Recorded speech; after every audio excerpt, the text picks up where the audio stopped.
Hi, everyone. I hope you're having a good day today. It's raining here in Northern California, so I'm hoping you're enjoying the rain. We really need it. So I'm so glad that we're getting some rain in here.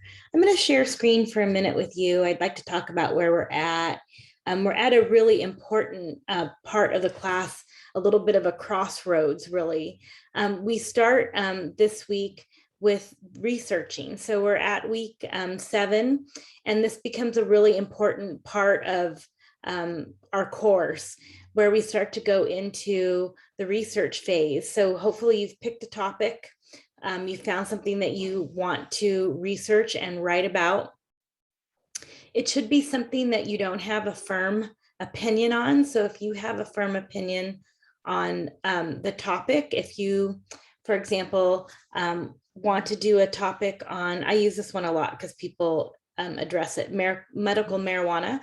And if you wanted to do a paper on that, but you are 100% sure that this is, it should be legalized, although it's legal now. So this is kind of an old argument.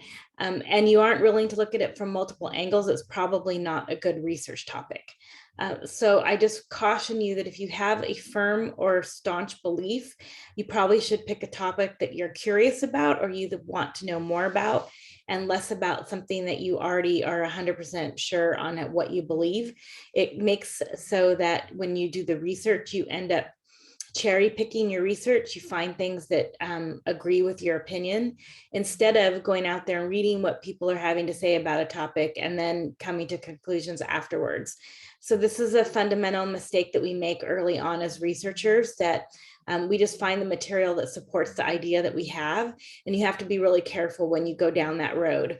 So if you're looking at research and you're already 100% convinced of the way that it is, you might want to do an about face and go into a topic that you're more curious about and that you're willing to at least encounter materials from multiple perspectives. That doesn't mean that all perspectives will be correct or that you'll agree with them, but you definitely want to have an open mind when you go into your research. And then I want to just talk about research a little bit. If we're looking here at the module, you're going to see that I've put some links in for library databases and things that will help you to be able to do research. And then if you look also here, the next link is the link to Shasta College Library, where you can start to research for articles and books and different information that will help you in your quest for research. And then if we keep going into the next one, we have an annotation worksheet. So once you find a source that you are interested in, you're going to do this worksheet and fill it out. This will help you directly with the next piece of information, which is the annotation. And there's a sample of an annotation here so you can see the exact format.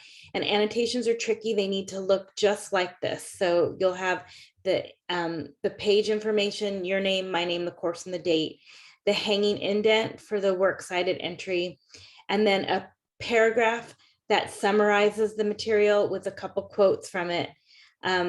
We call it the validity, where you talk about the author or the background of the author.